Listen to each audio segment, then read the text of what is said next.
Welcome to day 4 of our £30 budget food challenge. We're feeding a family of 3 for an entire week for £30. Today I'm starting off with yogurt and banana. I could not face Weetabix again, so we're doing yogurt and bananas today. Just to mix things up a bit, and also because I'm not really eating a lot of fruit in this challenge. So, I've also cheated here and put a little bit of syrup on because, let's face it, I did not make golden syrup. We are having cheese on toast for lunch with the last of my homemade bread, so I need to make some more of that. And then I'm going to make myself a little snack.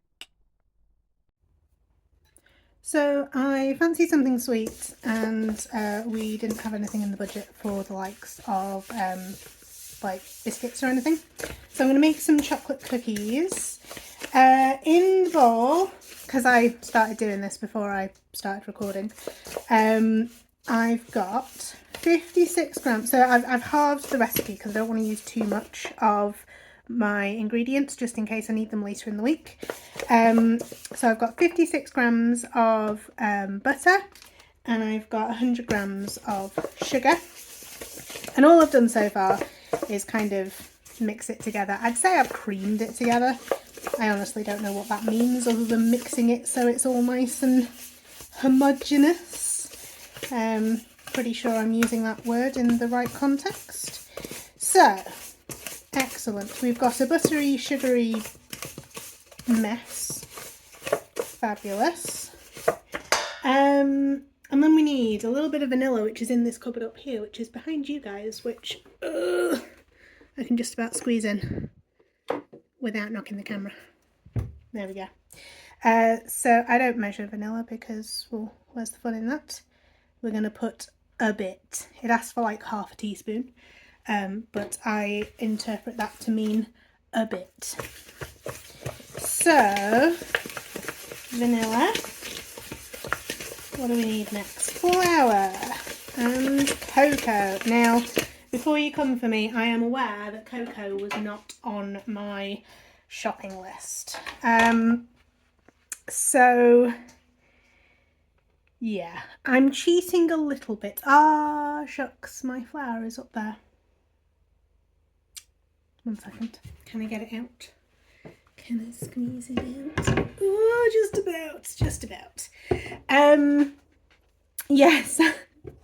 So I am aware that cocoa is not on, like, we've not bought it in this budget. We need 28 grams of cocoa, and it was in my cupboard. What I will do to make this fair, I will find out how much a tub of cocoa would be and add that to the total for this week. Yeah, just to make it fair. 28 grams of cocoa. Where's my... Come on, turn on. There we go. So, probably should... Forgot the word. Probably should sieve it. But we're not doing that. 28. Excellent. Oh, I'm breathing in. Oh, I can taste it. Hop, hop, hop. Lovely. And then we need 63 grams of flour. Don't forget to zero that, Sophie. 63. We're going to see how many kind of cookies we get out of this. That's good enough. It'll probably be enough to satisfy my sweet tooth for a day or two, and we can always make more. Baking, so everything's in this. This is my baking cupboard. I don't know why I've set up oh, it's right in the corner. I don't know why I've set up in front of my baking cupboard. That was the worst plan. I don't know where my half teaspoon is, but I've got a 1/4 teaspoon. I always put in a little bit less than it asks for when it comes to like baking soda or bicarb, because I don't like that kind of flavour that you get at the back of your mouth from stuff like that. Well, I do. I don't know if everybody gets it, but I do. We need a little bit of salt.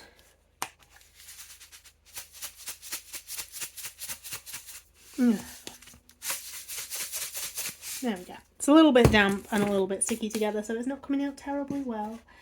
Right, we're going to mix this, and we are going to hope that it comes together as a nice, soft dough. I think that's what we're hoping for. I don't know. I've not made these for ages. It's a vegan recipe because a lot of the recipes ask for like eggs and stuff, and eggs can, you know, they're more expensive. So we're just kind of, I figured a vegan recipe might be more budget friendly perhaps. We're getting there. So it looks quite dry. We've got a bit of butter and stuff on there.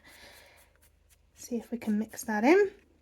It looks quite dry, but then you literally add just a glug of milk and then it all kind of comes together because you don't want it too wet. I'm talking like I've done this before and I like know what I'm talking about. Oh dear. I have made it before, but I don't know what the heck I'm talking about most of the time, to be fair. Come on. That's looking promising and it's smelling amazing. So at this point, do you know, it probably would stay together. One sec, put that over there. I squash it. Will it come together as a dough? It's a little bit, ooh, I'll put a tiny glug of milk.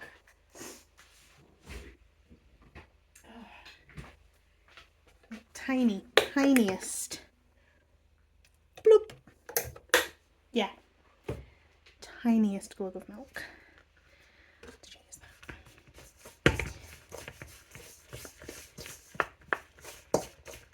And then the recipe does ask for, it's like a super chocolatey cookie recipe.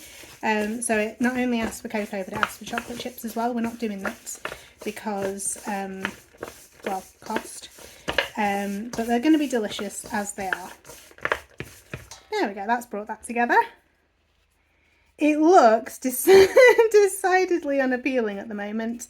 It looks like I'm playing in mud or something else. So get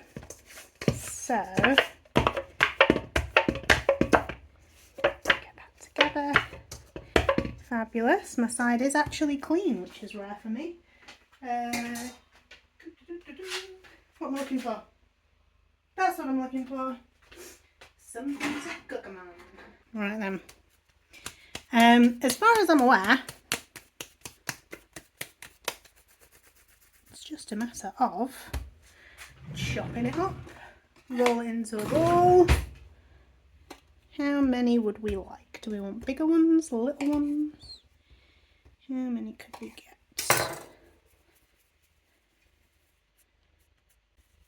So we're going for 8 cookies. But yeah, not bad for this amount of money that I'm going to put on the screen. And I'll show you them when they're done. So here they are. They were absolutely delicious, especially for the low price of 77p. Next up, I'm making spag bol for dinner. So I messed up a bit. I was trying to multitask. I've kind of burned my carrots, but I think they're going to be fine. So this is for the spag bol. Ow, that was hot. This is for the spag bol. Oh my goodness. So I'm going to fry the onions, try not to burn them, add a little bit of garlic, and then, yeah, nearly done. Okay, onions and garlic fried off for the spag bol. We are going to add some tomatoes. Oh, we're going to spill some tomato juice. Excellent. Probably should have let that cool. Okay, it's going well today, guys. So next thing I'm going to do is fry off the mince. Again, this is a veggie version, but there are cheap, well, I don't know because I don't look, but I'm sure there are cheaper mince options if you did want to do a meaty version of what I'm doing. I had a check and the Tesco beef mince cheapest option was £2.69 compared to £1.69 for the veggie mince. I did only use half this packet for this recipe. So I'm going to fry this off and then I'm going to split this bag between the spag bol and a pie that I'm going to make another day.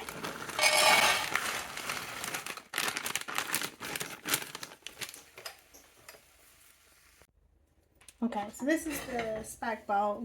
I've taken half of the mince out. I'm going to add the other half to this. And the other half's going to go into a pie, hopefully. Oh, it's steamy. So all that was left was to cook some spaghetti to go with the spag bol, and I did add a little bit of the pasta water to the spag bol because it was a bit thick. With the spag bol, we're having some garlic bread. This is one of my homemade loaves that I made at the beginning of the week. I put it in the freezer, so I've just put it in the oven to thaw it out. Making some garlic butter to go on it, with a little bit of salt and pepper, and then I am going to very awkwardly spread the garlic butter on the bread. So bread's out, we're going to pretend that I've cut it in half, and then yeah, it's not easy to do things one-handed when you're recording stuff.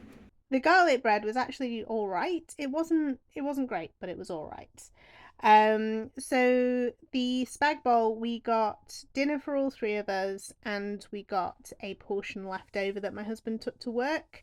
So it actually worked out pretty good value, to be honest. And of course, spag bol is not complete without a pile of cheese on top. My daughter likes her cheese on the side, but I put cheese on top for husband and myself. And that's it for day 4 of the Budget Food Challenge, guys. It's been quite a tasty day today. So come back tomorrow and see what we eat on day 6. We're nearly there, guys.